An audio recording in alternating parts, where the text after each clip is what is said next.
Hello, my name is Alexandre from Switzerland, and currently with my dear beloved wife and son here in Russia. So today I will read for you the chapter 30 of the story Girl by Montgomery, and we'll see. Chapter 30: A Compound Letter. Once Peter was out of danger, he recovered rapidly, but he found his convalescence rather tedious, and Aunt Olivia suggested to us one day that we write a compound letter to amuse him, until he could come to the window and talk to us from a safe distance. The idea appealed to us, and the day being Saturday, and the apples all picked, we betook ourselves to the orchard to compose our epistles, Cecily having first sent word by a convenient caller to Sarah Ray, that she, too, might have her letter ready. Later I, having at the time a mania for preserving all documents relating to our life in Carlisle, compiled those letters in the blank pages at the back of my dream book. Hence I can reproduce them verbatim, with a bouquet they have retained through all the long years since they were penned in that autumnal orchard on the hill, with its fading leaves and frosted grasses, and the mild delightsome melancholy of a late October day enfolding it. Cecily's letter. Dear Peter, I am so very glad and thankful that you are going to get better. We are so afraid you wouldn't last Tuesday, and we felt dreadful. Even Felicity. We all prayed for you. I think the others have stopped now, but I keep it up every night still, for fear you might have a relapse. I don't know if that is spelled right. I haven't the dictionary handy, and if I ask the others, Felicity will laugh at me, for she cannot spell lots of words herself. I am saving some of the Honourable Mr. Wayland Spears for you. I've got them hid where nobody can find them. There's only a dozen, because Dan had all the rest. But I guess you will like them. We have got all the apples picked, and are all ready to take the measles now, if we have to. But I hope we won't. If we have to, though, I'd rather catch them from you than from anyone else, because we are acquainted with you. If I do take the measles and anything happens to me, Felicity is to have my cherry vase. I'd rather give it to the story girl, but Dan says it ought to be kept in the family, even if Felicity is a crank. I haven't anything else valuable, since I gave Sarah Ray my forget-me-not jug, but if you would like anything, I've got to let me know, and I leave instructions for you to have it. The story girl has told us some splendid stories lately. I wish I was clever, like her. Ma says it doesn't matter if you're not clever, as long as you are good. But I am not even very good. I think this is all my news, except that I want to tell you how much we all think of you, Peter. When we heard you were sick, we all said nice things about you, but we were afraid it was too late, and I said, if you got better, I'd tell you. It's easier to write it than tell it out to your face. We think you are smart and polite and obliging and a good worker and a gentleman. Your true friend, Cecily King. P.S. If you answer my letter, don't say anything about the peers, because I don't want Dan to find out there is any left. C.K. Felicity's letter. Dear Peter, Aunt Olivia says for us all to write a compound letter to cheer you up. We are all awful glad you are getting better. It gives us an awful scare when we heard you were going to die, but you will soon be all right and able to get out again. Be careful you don't catch cold. I am going to bake some nice things for you and send them over, now that the doctor says you can eat them. And I'll send you my rosebud plate to eat off. I'm only lending it, you know, not giving it. I let very few people use it because it's my greatest treasure. Mind you don't break it, and Aunt Olivia must always wash it. Not your mother. I do hope the rest of us won't catch the measles. It must look horrid to have red spots all over your face. We all feel pretty well yet. The story girl says as many queer things as ever. Felix thinks he's getting thin, but he's fatter than ever. And no wonder, with all the apples he eats. He has given up trying to eat the bitter apples at last. Beverly has gone half an inch since July, by the mark on the hall door, and is awfully pleased about it. I told him I guess the magic seed was taking effect at last, and he got mad. He never gets mad at anything the story girl says, and yet she's so sarcastic by times. Dan is pretty hard to get along with as usual, but I try to bear patiently with him. Cecily is well, and she says that she's not going to curl her hair anymore. She is so conscientious. I am glad my hair curls of itself, ain't you? We haven't seen Sarah Ray since you got sick. She's awfully lonesome, and Judy says she cries nearby all the time, but that is nothing new. I'm awful sorry for Sarah, but I'm glad I'm not her. She's going to write you a letter too. You will let me see what she puts in it, won't you? You'd better take some Mexican tea now. It's a great blood purifier. I'm going to get a lovely dark blue dress for the winter. It is ever so much prettier than Sarah Ray's brown one. Sarah Ray's mother has no taste. Story Girl's father is sending her a new red dress and a red velvet cap from Paris. Oh, she's so fond of red. Can't bear it, it looks so common. Ova says I can get a velvet hood too. Cecily says she doesn't believe it's right to wear velvet when it's so expensive and the heathen are crying for the gospel. She got that idea from a Sunday school paper, but I'm going to get my hood all the same. Well, Peter, I've no more news, so I will close for this time, hoping you will soon get well. I remain, yours sincerely, Felicity King. P.S. Story Girl peeked over my shoulder and says I ought to have signed "Your affectionately." But I know better because the Family Guide has told lots of time how you should sign yourself when you are writing to a young man who is only a friend. F.K. Felix letter. Dear Peter, I'm awful glad you are getting better. We all felt bad when we thought you wouldn't, but I felt worse than the others because we hadn't been on very good terms lately, and I had said mean things about you. I'm sorry, and Peter, you can pray for anything you like, and I won't ever object again. I'm glad Uncle Alec interfered and stopped the fight. If I had licked you, and you had died of a missile, would have been a dreadful thing. We have all the apples in, and haven't much to do just now, and we are having lots of fun, but we wish you were here to join in. I'm a lot thinner than I was. I guess working so hard picking apples is a good thing to make you thin. The girls are all well. Felicity puts on as many hairs as ever, but she makes great things to eat. I have had some splendid dreams since we gave up writing them down. That is always the way. We ain't going to school till we are sure we are not going to have measles. This is all I can think of. So I will draw to a close. Remember, you can pray for anything you like. Felix King. Sarah Ray's letter.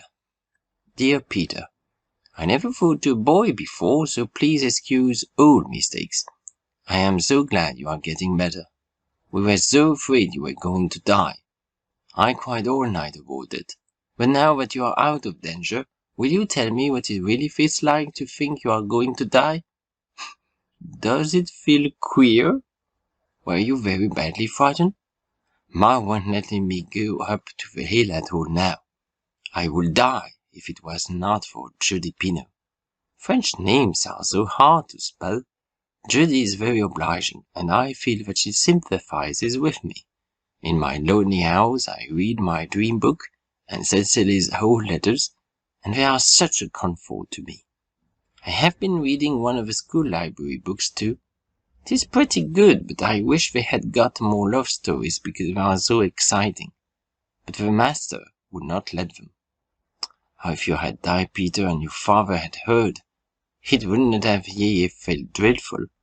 We are having beautiful weather, and the scenery is fine, since the leaves turn.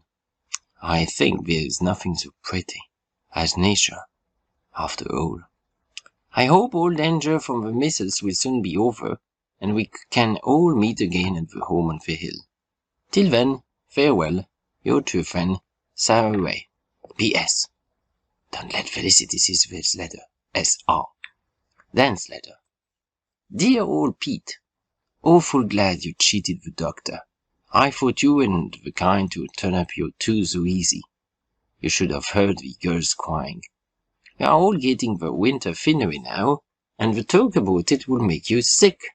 Story Girl is getting hers from Paris, and Felicity is awful jealous, though she pretends she isn't. Can't see through her. Kitty Ma was up here Thursday to see the girls. She's had the missus, so she isn't scared. She's a great girl to love. I like a girl that loves, don't you?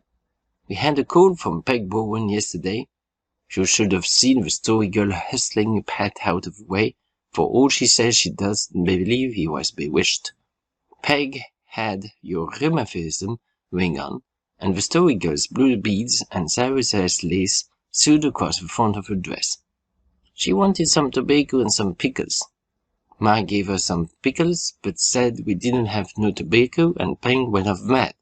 I guess she would not bewitch anything on account of the pickles. Hand to write letters, so I guess I'll stop. Hope you will be out soon. Dan. A Story Girl's letter. Dear Peter, oh, how glad I am that you are getting better. Those days when we thought you wouldn't wear the hardest of my whole life seemed too dreadful to be true, that perhaps you would die. And then, when we heard you were going to get better, that seemed too good to be true. Oh, Peter, hurry up and get well, for we are having such good times, and we miss you so much. I have caused Uncle Alec not to burn his potato stalks till you get well, because I remember how you always liked to see the potato stalks burn. Uncle Alec consented, though Aunt Janet said it was high time we were burned. Uncle Roger burned his last night, and it was such fun. Pat is splendid. He has never had a sick spell since that bad one. I would send him over to be company for you, but Aunt Janet says no, because he might carry the missus back. Don't see how he could, but we must obey Aunt Janet. She's very good to us all, but I know she does not approve of me. She says I'm my father's own child. I know that doesn't mean anything complimentary, because she looked so queer when she saw that I had heard her. But I don't care. I'm glad I'm like father. I had a splendid letter from him this week, with the darlingest pictures in it. He's painting a new picture which is going to make him famous. I wonder what Aunt Janet will say then. Do you know, Peter, yesterday I thought I saw the family ghost at last. I was coming through the gap in the hedge, and I saw somebody in blue standing under Uncle Alec's tree. How my heart beat! My hair should have stood on end with terror, but it didn't. I fell to see it was lying down quite flat, but it was only a visitor after all. I don't know whether I was glad or disappointed. I don't think it would be a pleasant experience to see the ghost, but after I had seen it, think what a heroine I would be. Oh, Peter, what do you think? I have got acquainted with the awkward man at last. Never thought it would be so easy. Yesterday Aunt Olivia wanted some ferns, so I went back to the maple woods to get them for her, and I found some lovely ones by the spring. And while I was sitting there, looking into the spring who should come along, but the awkward man himself, he sat right down beside me and began to talk. I never was so surprised in my life. We had a very interesting talk, and I told him 2 of my best stories, and a great many of my secrets into the bargain. They may say what they like, but he was not a bit shy or awkward, and he has beautiful eyes. He did not tell me any of his secrets, but I believe he will some day. Of course, I never said a word about his Haley's room, but I gave him a hint about his little book.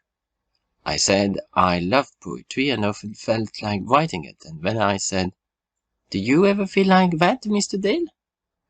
He said yes, he sometimes felt that way, but he did not mention the brown book. I thought he might have. But after all, I don't like people who tell you everything the first time you meet them, like Sarah Ray. When he went away, he said, "I hope I shall have the pleasure of meeting you again," just as seriously and as politely as if I was a grown-up young lady. I'm sure he could never have said it if I had not been really grown-up. Told him it was likely he would, and that he wasn't to mind if I had a longer skirt on next time, because I'd be just the same person. I told the children a beautiful new fairy story today. I made them go to the spruce wood to hear it. The spruce wood is the proper place to tell fairy stories in. Felicity says she can't see that it makes any difference where you tell them. But oh, it does. I wish you had been there to hear it too. But when you are well, I will tell it over again for you. I'm going to call the southern wood Epelringi after this. Beverley says that it is what they call it in Scotland, and I think it sounds so much more poetical than southern wood. Felicity says the wine name is Boy's Love. I think that sounds silly. Oh, Peter, shadows are such pretty things. The orchard is full of them this very minute. Sometimes they are so still you will think them asleep. Then they go laughing and skipping. Outside in the old field, they are always chasing each other. They are the wild shadows. The shadows in the orchard are the tame shadows. Everything seems to be rather tired growing except the spruces and the chrysanthemums in Aunt Olivia's garden. The sunshine is so thick and yellow and lazy, and the crickets sing all day long. The birds are nearly all gone, and most of the maple leaves have fallen. Just to make you laugh, I will write you a little story I heard Uncle Alec telling last night. It was about Elder Fuen's grandfather taking a pair of rope reins to lead the piano home. Everybody laughed, except Aunt Janet. Old Mr. Frewen was her grandfather too, and so she would not laugh. One day, when old Mr. Frewen was a young man of 80, his father came home and said, "Sandy, I bought a piano at Simon Ward's sale today. You're to go tomorrow and bring it home." So next day, Sandy started off on horseback with a pair of rope reins to lead the piano home. He thought it was some kind of livestock. And then Uncle Roger told about old Mark Ward, who got up to make a speech at a church missionary social when he was drunk. Of course, he did not get drunk at the social. He went there that way. And this was his speech. "Ladies and gentlemen, Mr. Chairman, I can't express my thoughts on this grand subject of missions. It is in this poor human critter patting himself on the breast, but he can't get it there. Tell you these stories when you get well. Can't tell them ever so much better than I can write them. I know Felicity is wondering why I'm writing such a long letter, so perhaps I'd better stop. If your mother reads it to you there, is a good deal of it she may not understand, but I think your Aunt Jane would. I remain your very affectionate friend, Sarah Stanley. I did not keep a copy of my own letter, and I have forgotten everything that was in it except the first sentence, in which I told Peter I was awfully glad he was getting better. Peter's delight on receiving our letters knew no bounds. He insisted on answering them, and his letter, painstakingly disinfected, was duly delivered to us. Aunt Olivia had written it at his dictation, which was a gain, as far as spelling and punctuation went. But Peter's individuality seemed merged and lost in Aunt Olivia's big, dashing script. Not only the story girl read the letter to us in the granary by jack-o'-lantern light, in a mimicry of Peter's very voice, did we savor the real bouquet of it. Peter's letter. Dear everybody, but especially Felicity, I was awfully glad to get your letters. It makes you really important to be sick, but the time seems awful long when you're getting better. Your letters were all great, but I liked Felicity's best, and next to hers the Story Girl's. Felicity, it will be awful good of you to send me things to eat and the rosebud plate. I'll be awful careful of it. I hope you won't catch the misses, for they are not nice, especially when they strike in. But you would look all right, even if you did have red spots on your face. I would like to try the Mexican tea because you want me to, but Mother says no, she doesn't believe in it, and Burton's bitters are a great deal healthier. If I was you, I would get the velvet hood all right. We even live in warm countries, so we don't want hoods. I'm glad you are still praying for me, Cecily, for you cannot trust the missus, and I'm glad you're keeping you-know-what for me. I don't believe anything will happen to you if you do take the missus, but if anything does, I'd like that little red bag of yours, the safe compass, just to remember you by. Such a good book to read on Sundays. It is interesting and religious too. So is the Bible. I hadn't quite finished the Bible before I took the missus, but Ma is reading the last chapters to me. There's an awful lot in that book. Can't understand the whole of it, since I'm only a hired boy, but some parts are real easy. I'm awful glad you have such a good opinion of me. I don't deserve it, but after this I'll try to. Can't tell you how I feel about all your kindness. I'm like the fellow the Story Girl wrote about who could not get it out. I have a picture the Story Girl gave me for my sermon on the wall at the foot of my bed. I like to look at it. It looks so much like Aunt Jane. Felix, I've given up praying that I'll be the only one to eat the bitter apples, and I never pray for anything like that again. It was a horrid mean prayer. I didn't know it then, but after the missus struck in, I found out it was. Aunt Jane wouldn't have liked it. After this I'm going to pray prayers I needn't be ashamed of. Sarah Ray, I don't know what it feels like to be going to die because I didn't know I was going to die till I got better. Mother says I was loony most of the time after this dragon. It was just because this dragon I was loony. And I ain't loony naturally, Felicity. I will do what you ask in your postscript, Sarah, although it will be hard. I'm glad Beg Woven did not catch you then, but maybe she bewitched me that night where we were at her place, and that is why the missile struck in. I'm awful glad Mr. King is going to leave potato stalks till I get well, and I'm obliged to the Story Girl for coaxing him. I guess she will find out about Alice yet. There were some parts of her letter I could not see through, but when the missus strike in, they'll leave you stupid for a spell. Anyhow, it was a fine letter, and they were all fine, and I'm awful glad I have so many nice friends, even if I am only a hired boy. Perhaps I never have found it out if the missus hadn't struck in. So I'm glad they did, but I hope they will never will again. Your obedient servant, Peter Craig. And thank you for the attention. That's the end of chapter 30. Thank you, and have a nice reading.